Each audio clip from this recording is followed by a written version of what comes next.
Okay, this is Johnny Herndon from Trumpet of Jubilee Ministries, along with my partner in crime over here, Patrick Shields. and this is Proactive Parenting Round 2, and we want to talk about some of actually Andrew Murray's principles of training. This is Andrew Murray's book, How to Raise Your Children for Christ. Couldn't recommend it no more highly. This is a jewel.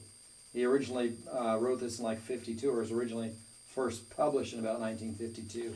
It was reprinted in the 70s. But anyway, training principle number 1. Training is more than teaching. I guess I just will read this, right? Teaching makes a child know and understand what he is to do. Training influences him and sees that he does it. Teaching deals with his mind. Training deals with his will. And whether people realize it or not, they are training their children. Your child is trained the way you train them. The classic example is the parent that tells their child 3 times to do something, but only on the 3rd time do they do anything to enforce that, to make that happen. What they've trained the child is that the first 2 times didn't mean anything. It was the 3rd time that counted. You may not have done that intentionally, and that's why we want to go to intentional parenting, but you did train them. Okay, so what you're saying is that regardless of whether you're training them positively or proactively or intentionally, nonetheless they get trained. Exactly. It's impossible to not train the child. Okay, so regardless of what state you find or think you may be finding your state as a parent of training with your children is, or what it might be, the bottom line is you're already effectively training your children. You may be effectively training them wrong or poorly, but you are training them. Yeah, and part of what you want to do is have a plan. This is what the intentional parenting is. And part of you having a plan means your own life needs to be in order. Your own life needs to be in control, because what you live is what you're really training your kids. Your words will help reinforce that, will help guide that. But if your life's out of control, you're going to have a hard time with this. So,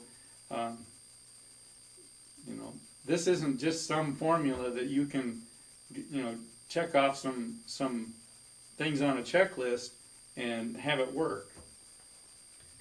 Okay, so you need an example.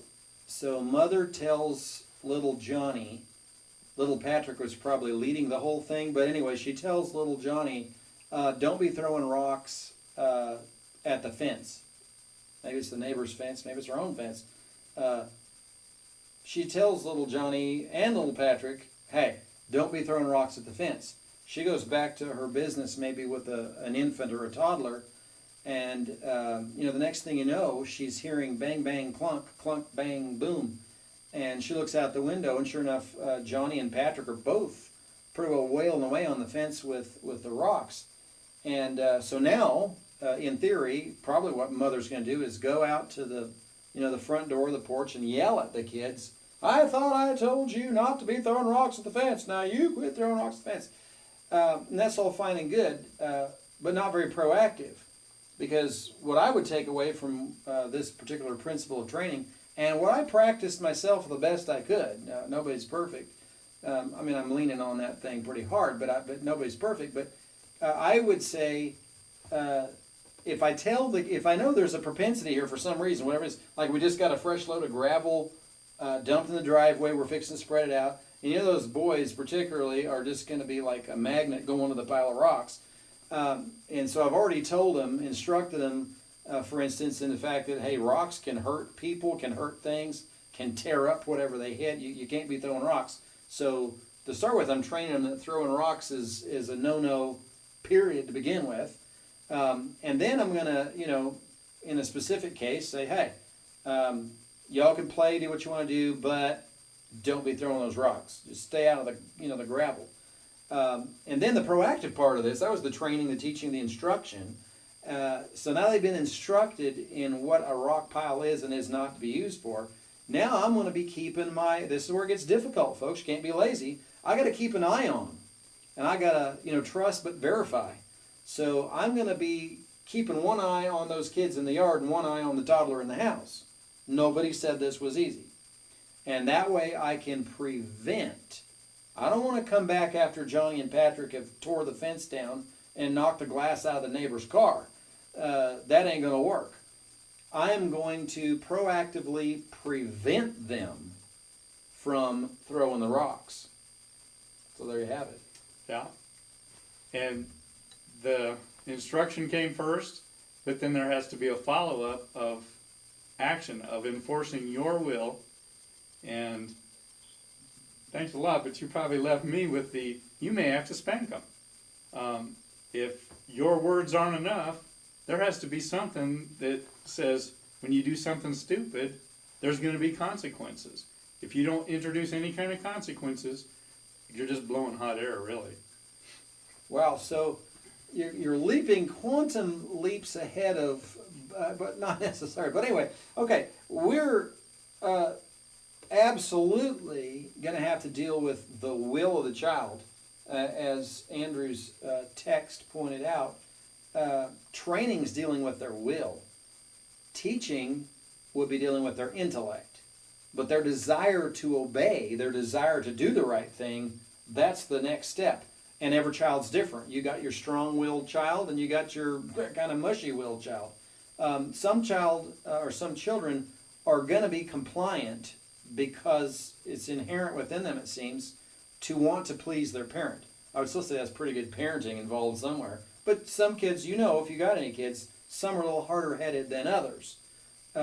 So you might get down to the need for that punishment level. But even on the beginning edge of this, the idea that I'm wanting to reinforce is the fact that I'm not going to let that kid throw the rock.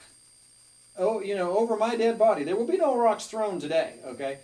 Because if I've expressed, that this is not just a wish, not just a maybe, not a hopeful, but I'm saying, hey, you are not to throw the rocks, then in my world, in my opinion, I have let that child down if he ever gets to throw a rock. Because I'm trying to enforce it. So what you're saying is, you would have kept enough eye on them that when they reached down, picked up the rock, and started cocking their arm back, you'd have been on them to some extent. Oh, yeah. And, you can't be 100 places at once. But we're talking about younger children. So we're saying you trust them, but you have to verify. Okay? I trust a child to be a child more than I trust them to do anything else. So if I've given them, and this is kind of leaping ahead, but if you teach them why, every kid's got an inquiring mind and deserves to know. Why don't we want to throw rocks? Well, because they can hurt people. They can hurt things. It's just not a good practice. Okay, so fine. Then when we give them the instruction, okay, so that's why you don't want to. I don't want you throwing the rocks. Then it really behooves you. There's an old English word. Now you're obligated. If you thought it was important, and this is my way of thinking, if you thought it was important enough that you tell your child, don't be throwing the rocks, now you're obligated to see to it that they don't get to throw the rocks. Otherwise, they're going to think, well, he didn't really care because he was gone for 2 hours after we parked on the pile of rocks. So you have to be, we're going to get back to either an intentional parent or a proactive parent, where you're getting in the middle of this mix, not just saying, okay, kids, go play, but don't play with the rocks. And then you go hide in the closet somewhere. You've got to be on it. Otherwise, when they do bust the windows out of the neighbor's car, now you've got a problem. And I don't even know if punishment at that level would be as properly justified, because punishment doesn't have to match the crime. It really has to match the level of rebellion against proper training. Now, I'll let the cat out the bag for the first one of those things. Amen.